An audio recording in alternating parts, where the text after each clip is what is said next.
Hi there, April here from Piano Lessons Info, and today we're talking about how to read piano chords.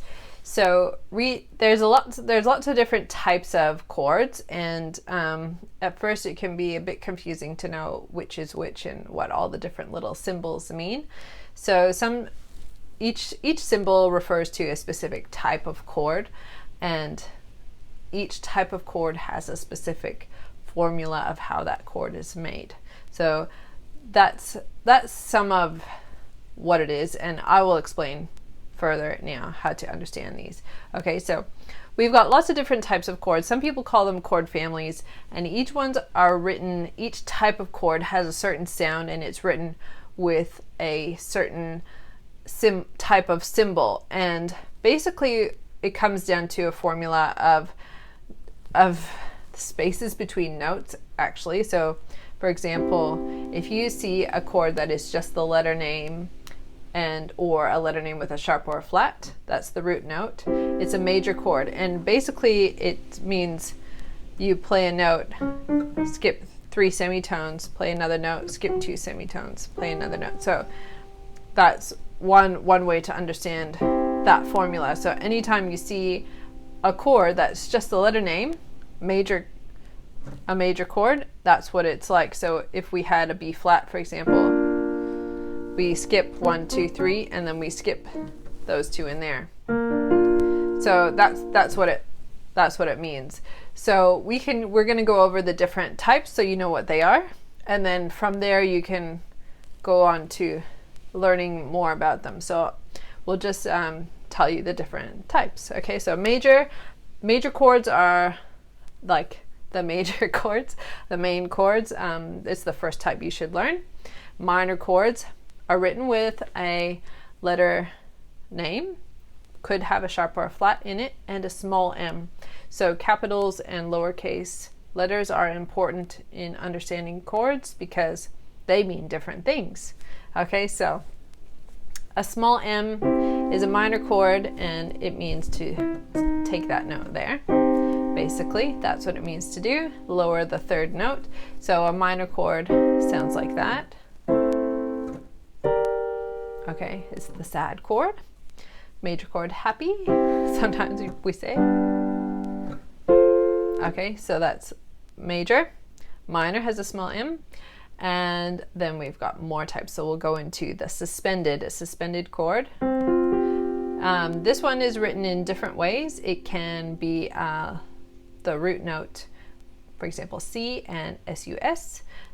So sus for suspended, it can be the root note and a 4, C4. It can be a root note and sus4. So not everyone writes all chord names the same, and that's something to watch out for in life. Okay, so suspended chord has the 4 or the sus. A 2 is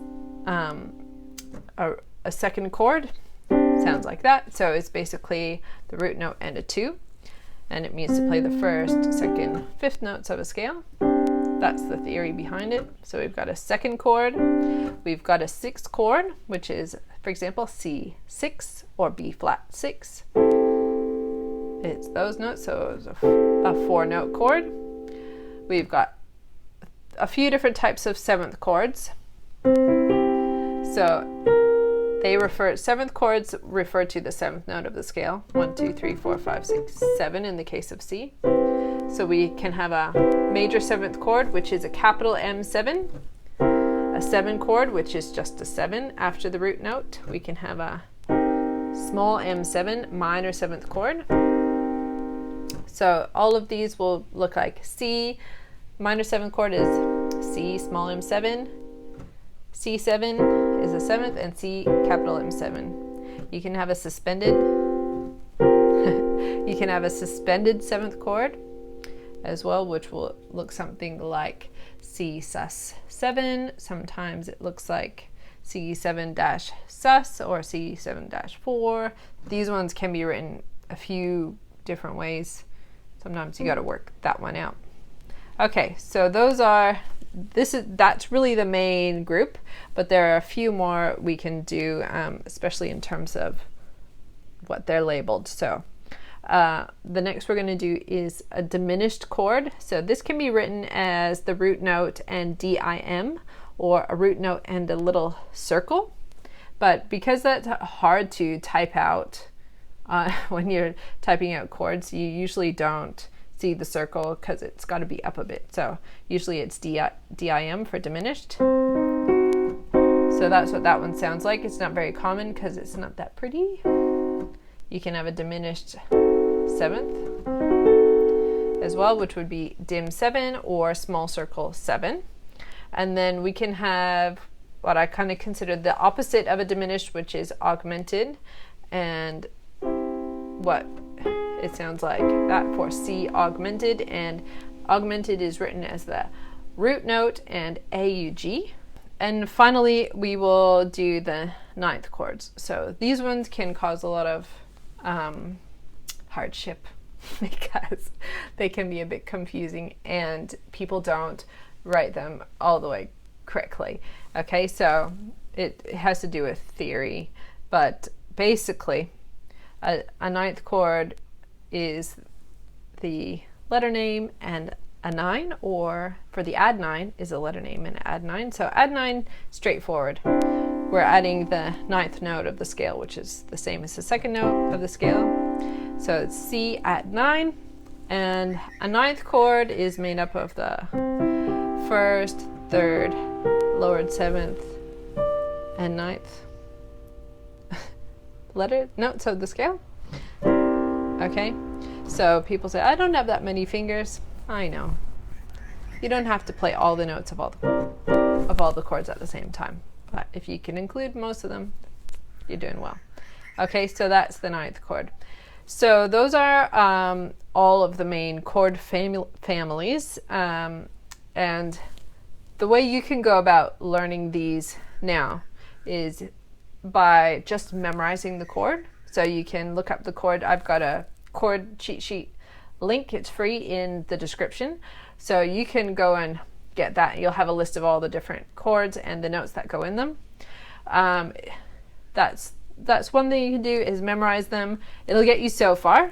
It'll get you, that's what you do in the beginning anyway. Learning chords is to memorize the chords and what notes are in them. Second, you should learn about key signatures and the chord formulas, so you can learn how the chords are made, and then you can work out what note should go in which chord, and you will know that because you understand how they are made. So chord theory and key signatures will go a long way in this area to understanding chords. If it sounds complex, it's not too bad.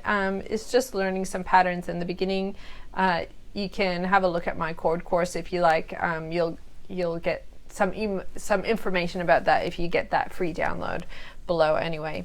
So that's all for now for explaining all the different types of chords. I hope it helped.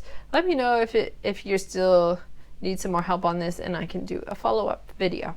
Okay, see you next time. Bye.